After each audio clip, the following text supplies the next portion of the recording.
Clair Obscur, um jogo de um estúdio francês que com menos de 40 pessoas fez o que gigantes bilionárias não conseguiram.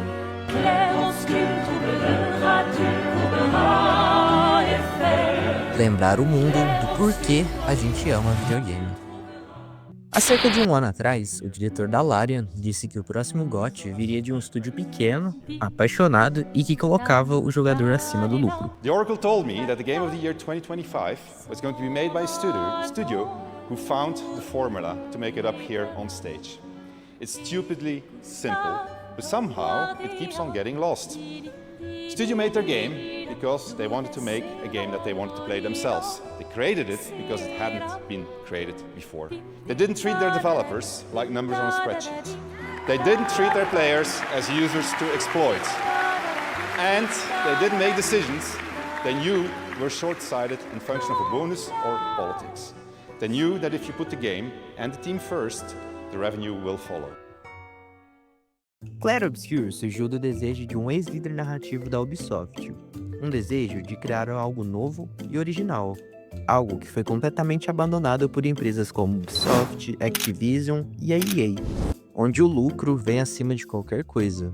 Em 2020, no auge da pandemia, Guilherme Broche queria fazer um RPG inspirado nos jogos que marcaram a infância dele, como a lendária franquia Final Fantasy. Mas dentro da Ubisoft, ele ouviu que um jogo de RPG em um mundo semi-aberto era o tipo de conteúdo que o público não queria.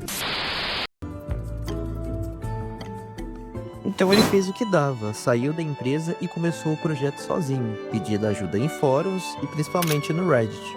E foi assim que ele encontrou pessoas como Jennifer Sverdbergen, que primeiro entrou como teste de voz, mas em seguida acabou virando roteirista do jogo. Com o tempo veio financiamento, veio equipe e nasceu um estúdio de pouco mais de 30 pessoas, misturando novatos e veteranos. E o que era considerado um jogo que ninguém queria, acabou vendendo 5 milhões de cópias e sendo um dos jogos mais premiados de 2025. Mas afinal, o que torna esse jogo tão incrível? E a resposta é liberdade criativa. Começando com a direção de arte, esse jogo é literalmente um quadro vivo, uma mistura de pintura, surrealismo, com uma Europa decadente reinterpretada, com cenários pincelados e uma arquitetura caindo aos pedaços. Ele é único e tem sua própria identidade, e seu nome vem do termo francês que significa claro e escuro, uma técnica de pintura que é usada para dar contraste forte entre luz e sombra, dando profundidade, volume, drama e foco às cenas. Diversos pintores usaram essa técnica, e eu lhes apresento Caravaggio. Caravaggio representava muito de seu psicológico em suas obras. Ele não pintava o belo idealizado que era a moda da época. Sua vida curta e violenta, cheia de brigas, dívidas e polêmicas, aparecia na forma como ele enxergava o mundo. Enquanto os artistas da época focavam nos cenários, Caravaggio focava totalmente nos personagens, criando um estilo próprio, com um fundo escuro e contraste intenso. Ele contava histórias com cada pincelada. Enquanto os pintores da época transformavam homens em deuses, Caravaggio foi lá e transformou deuses em homens.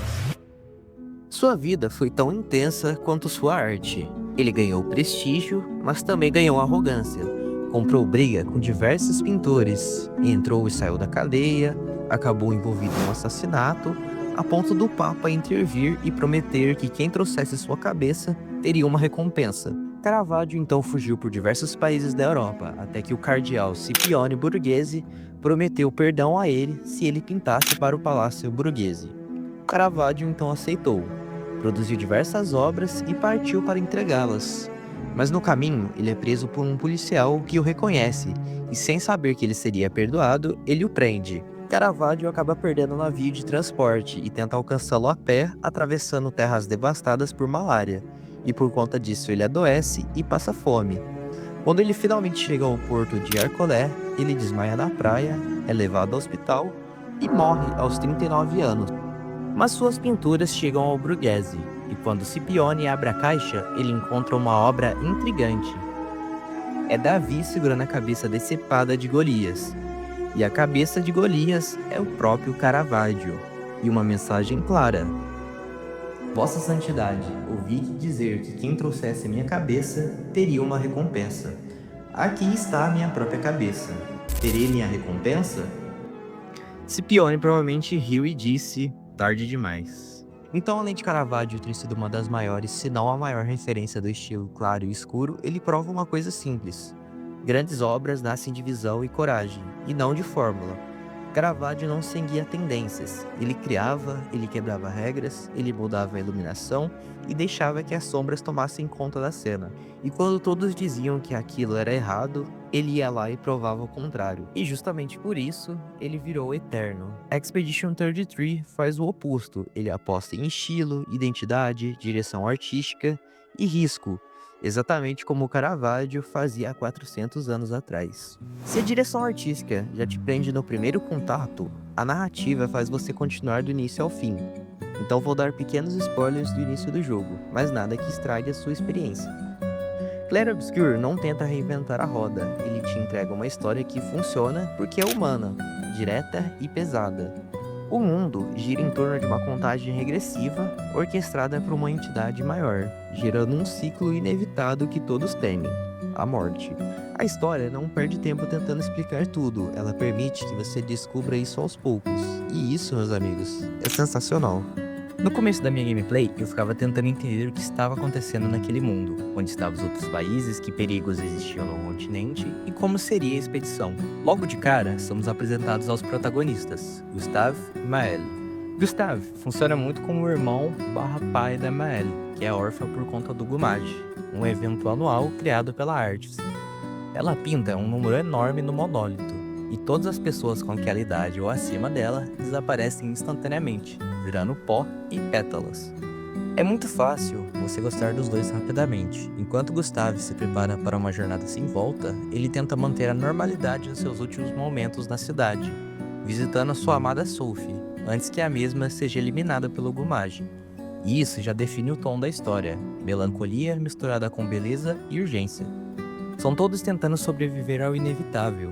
O peso emocional dos personagens cresce a todo momento. Você percebe o sentimento de tipo, eles podem morrer a qualquer hora. A história tem identidade e tem coragem, e não tem medo de desagradar alguns. Ela não quer ser só épica ou trágica, ela quer ser íntima. Esse equilíbrio é o que faz o jogo continuar na sua cabeça após zerar. Falando do combate, esse jogo traz de volta o tradicional combate por turnos, mas adiciona parries e exige reflexos no meio, então não é só escolher habilidade e esperar. Você precisa dar parry no momento exato e entrar no ritmo do inimigo, e isso deixa cada luta mais dinâmica e menos automática. Você acaba aprendendo padrões, entendendo a cadência, e quando percebe, você está literalmente dançando com o inimigo. Tipo, é viciante. As boss fights são o ponto alto. São batalhas que ficam na memória, não só pela dificuldade, mas pelo cuidado na construção do ritmo, cenários e contextos das lutas.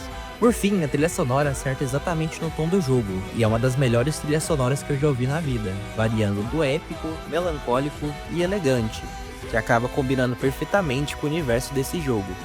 E antes mesmo do lançamento, eu já ouvi as trilhas sonoras pelo YouTube, de tão incríveis que eu tinha achado elas. O sound design também faz muita diferença. Os ataques, parries, habilidades, todos têm sons únicos que te ajudam em combate. E tudo isso facilita para que você não precise ficar olhando para todos os cantos da tela. É aquele tipo de detalhe que você só percebe quando ele funciona perfeitamente. Clair Obscur não venceu somente pela estética ou história. Ele venceu porque tudo funciona muito bem junto. A direção artística é única, a narrativa é original e fodástica, a trilha sonora deixa cada momento mais marcante. Ele é um jogo que bebe de diversas fontes, mas não tenta copiar ninguém. Ele sabe exatamente o que quer ser. Esse jogo arrisca, ele aposta em identidade própria, estilo, emoção e consegue furar a bolha, atingindo pessoas que nunca encostariam em um jogo por turnos. Quando você termina, fica uma sensação de que você experimentou algo realmente diferente do comum, e o final desse jogo te deixa refletindo por horas. No fim, ganhar o GOT não é sobre ser o jogo mais tecnicamente impecável. É sobre impactar, inovar, trazer novos ares para a indústria, e Clair Obscur faz isso tranquilamente, fugindo da mesmice de jogos genéricos e sem alma. Uma coisa que aprendi com a história da criação desse jogo é sobre não deixar seus sonhos de lado. Então corra atrás, persiga, acredite em si mesmo quando ninguém mais acreditar. 5 anos atrás, esse jogo ele foi piada dentro dos escritórios da Ubisoft. Hoje ele sobe no palco e leva o prêmio do jogo do ano. Mon ami, Clair Obscur, Expedition 33!